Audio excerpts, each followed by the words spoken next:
Okay, viewers, once again, welcome to Duke TV Online, and join us today on our segment, Duke's World with OYIN. My name is Wahid Olabode Gabadin, the CEO of Duke TV Online, and joining me today, as usual, is OYIN Lola Saleh. OYIN, you are most welcome to the program. Oh, thank you so much You're welcome. for the introduction. Thank you. It's always a pleasant time with the Duke of Lagos. It's going to be an interesting discussion today. Yeah. Today we are discussing on something that I hold in high esteem, which is gender equality and career opportunities. It's something that is very, very important in society, in Nigeria, not just in Nigeria, but in the world today. Women are clamoring for gender equality because in societies like Nigeria, we have societal norms whereby they always say the woman is supposed to be seen and not heard. Well, that was then, not now. A lot of organizations and a lot of companies have realized the important roles women play. If you notice, even in the banking industry, almost all the banks in Nigeria have women as the MD CEOs, you know. And I must say, that is showing that the world is evolving, it is changing, it is moving forward, and definitely not backward. They have decided to move forward. So, and it's really interesting. But looking at career opportunities, I think as women, we need to leverage on the career opportunities that are there. I've just mentioned one, the banking industry, which is favoring a lot of women. So, the Duke of Lagos, what do you have to say regarding this? Okay, OYIN, thank you very much. What an interesting topic. Gender equality and career opportunities. One is a bit tougher than the other. For career opportunity, I mean, it's so easy to defend. But when it comes to gender equality, and looking at the peculiarity of Africa and Nigeria in particular, vis-a-vis the ego of a thing among the genders, and then that is an angle where we need to be a bit careful and technical. And the way I see it is also very simple anyway, is that while on the part of the man, who in Africa is seen as the head of the house, as much as that is so, or seemingly so, then I think it's good on the part of the man to let the woman also feel like a queen, while the woman must always treat the husband as a king. I believe when this happens, there will be no room for ego trip, ego competition, and stuff like that. And then we have peace in our home. And extending to career opportunity now, don't be surprised that there are limitations for women in terms of career opportunity, depending on the husband and his idiosyncrasy, or probably his perception. In some setting, there's a limit to which woman must go. Even as much as owning a house, there's a limit. Because some men see it as an avenue to expose their wives to undue influences at place of work, at places they visit on the street, and things like that.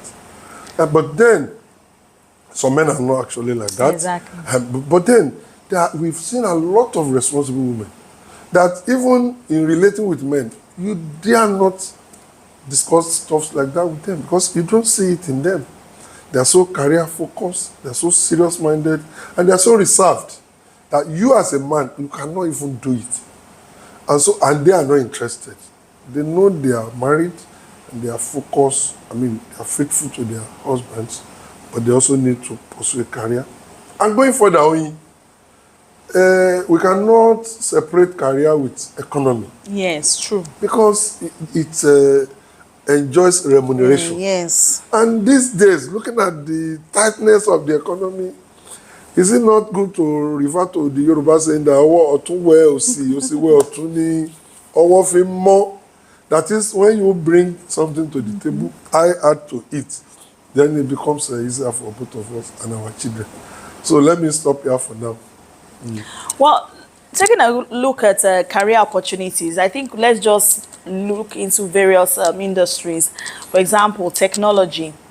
Right now, we know where the world is going to. A lot of girls need to, or sorry, women, but I'll say girls too, because we need to catch them young, need to learn tech skills, you know, in terms of digital marketing, social media management, coding, and all of that. Yeah. Because that is where the world is going to. The world is now, we're in a digital era. There's the artificial intelligence, so many things. And there's some jobs right now that in the future, they will not need human beings to do them. Through Yes. robotics. A lot of things. You know, a TV station recently is now using AI to present to their present, the different program. languages, you know. So that is where the world is going to right now. So I would just encourage our mothers, not only mothers, our fathers, to encourage their girls, you know, the girl child. And funny enough, that is even the theme for International Day of the Girl Child in terms of technology and digital age. That you need to train these girls to be technologically inclined, whereby they know how to use all the artificial intelligence. They know how to code. They know how to, because a lot of people are making money online. Oh yeah, You even understand? from the corner of their rooms. Exactly. Even from the, Yes. because that's where the world is going to. If you look at Let me interject Okay. you. Talking about women now and career and skills, they are not lacking behind them. How many examples are we going to cite on this program of the, you know, things women had achieved, you know, even in Nigeria, if to limit ourselves. Okay, you talk of the banking sector. I learned that today, the MD CEO of UBA, is it UBA Zenith, of Zenith Bank? is a woman. Yeah, I learned she's one of the highest paid individual in Nigeria today. Take-home run is to millions. Are you telling me the company is not smart enough? I mean, or are you telling me that the company is daft enough to put so much money on an individual if the value is not there? So the woman must have brought a lot to the table for the company. And I even learned she started with them as a copper. Wow. She displayed her mastery and she was retained as a staff, and she ran through the ranks. And today she's sitting atop the Zenith business empire. Exactly. Throughout Nigeria and you know, the thing about life look is... at our own Lasso girl. I just finished in law school. She Miriam, or what I remember her name. She just finished from law school, and she became the second best, you know, law graduate. I mean, from the law school this academic year. And young girl yes, of in our early 20s. yes. So are we now going to, talking about opportunity, are we now going to ask that kind of a girl to go and keep all those knowledge in the corner of her room, that she must not be seen, but only heard?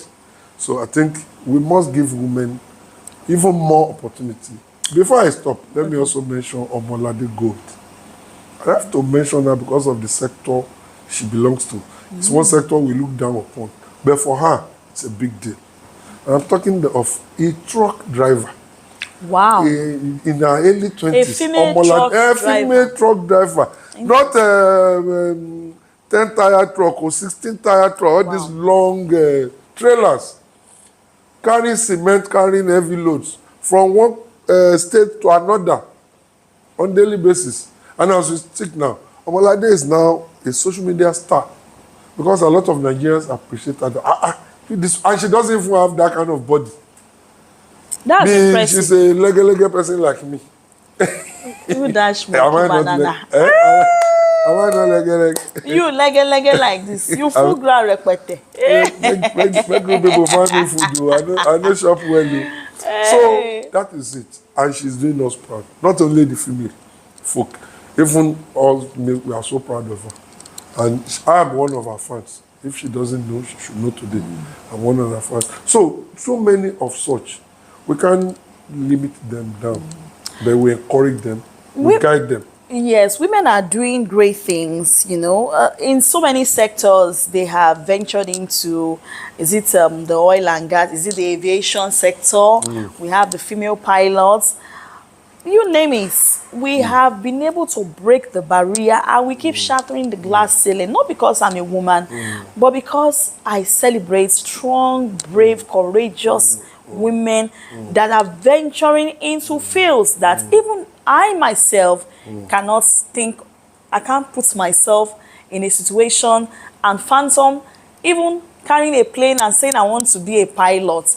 So for all the women out there who are doing great things, who are breaking the barriers across various sectors, not just in Nigeria, but in the world, I celebrate all of you.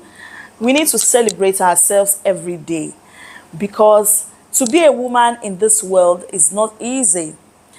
Like we said, there is a societal norm, you know.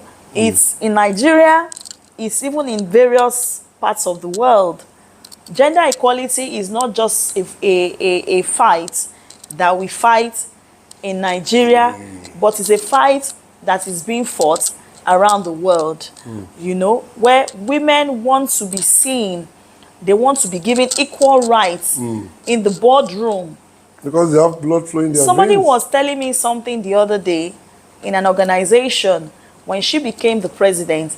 Now people were saying, how can a woman be the one telling me what to do? And I'm like, okay, you are saying, how can a woman be the one telling me what to do? Then why did you not rise up to the occasion so that you too can become a president, so you too can tell people what to do as a man? You understand? Enough of all this thing that women, no. No, I think women are really come a long way. Yeah, exactly. I remember you mentioned something like piloting now. Let me share this joke with you. I was going to Dubai one day, and then incidentally a crew, an aircraft crew, they passed us. Somebody was now pointing at a lady or a girl, let me call her a girl. She couldn't be more than 24, 23. That's the main pilot. And I took another look at her. I said, this is the one driving the vehicle we are traveling with. They said, yes, that's the pilot. I said, I don't think I'm traveling with you. Can you compare the size? Can you compare the size of this? Can you see your mindset? The mindset. So I quickly corrected myself that look, that is the way it is. What it is. You know, these planes are automated. And what a fantastic flight that we had. You see? Day. Can you see? So, I mean, I'm a woman and I will clap for myself. Please, Duke of Lagos, clap for me. No, you know, I say you should clap for me. Oh no, they say you don't praise somebody in a prayer, but I have to give it to you. You really done well for yourself as a woman, and all the challenges you have gone through, and the way you have tackled them, and what you are today. Even without telling anybody, they know that you are doing well. So that's there. By the way, even let us even remember, because most times we draw samples from, randomly. From whatever. We don't even recognize people that are close to us. Ajia is somebody else. Ajia Abimbola. What's her name? Oseni. I see her as a man. She calls herself a woman, but to me she's a man. Because I'm always amazed what she does. I always tell her multitasking. I always tell her that she's an Amazon. She's one of the great women we have in this society that are working very hard. You know, when this woman, she became president of Rotary Club of Isolo, I went for an investiture, and for the first time, this woman did something that to me, I've not seen anyone do this in Rotary. She did an investiture and did not request for tickets, for payment of tickets. I remember, yes. She did not request for payment of tickets. She did it. And you know, I was there for that investiture from beginning till the end, till I left that place. Oh, yes, sir. That's where we met. And what I saw that day, oh my God, I was marveled. The way people were supporting people came her cause, supporting in millions, supporting. And that's to show you that, you know, I always tell people that just leave an open door. Don't always put a price, this, that. When you say, ticket is 50, ticket is, yes, I'm not saying it's not good to collect ticket. Don't get me wrong. It is good to collect ticket. But sometimes an opportunity she used, and she used it well. You know, if God has blessed you, do it, and you will see how people will also bless you in return. So anyways, I must say, I know time is certainly not on our side anymore. Definitely. I believe we can't exhaust this topic. It's a very vast, large topic. Duke of Lagos, do you have anything else to say? No, I'm just trying to relate our talk to the topic that when we're talking of career opportunity, we're not just talking about it. We're talking about because we recognize, the assets embedded inside a lot of women. That it will not be fair to kill those assets inside them. I mean, value inside them. They need to exhibit. They need to display. They need to, they need to show the skill that they have. Very true. While the man in African setting will always be the head of the house, women too, I'm now talking to women now, can always be the head of the house through character. Men submit to women easily when in fact, the funniest thing is that the more you submit to a man, Exactly. the higher the man submit to you. Very true. The higher the man submit to you. Wọ́n ní ká bẹ̀rẹ̀ àbí ká dọ̀bálẹ̀ fún rárá kò ní ká má ga. Just lower yourself up for your man, and then you become, as tall as you are, to be, if not taller. So, in other words, I'm just admonishing our women to take it calmly, and then they should carry their husband, especially in their career engagements. They should carry their husband and let him know that some of the things are not convenient, but they are the sacrifices that she expects from him as a form of support. Exactly. Exactly. All right. Okay, Oyin, like you said, we cannot exhaust this topic. Next time we meet next week, by God's grace, we are likely to continue. Exactly. Thank you very much. Continue the conversation. And of course, I am still your host and the co-host to the Duke of Lagos, your one and only Lady MC, and I remain Oyinola Sale. See you next week, and we continue the conversation online.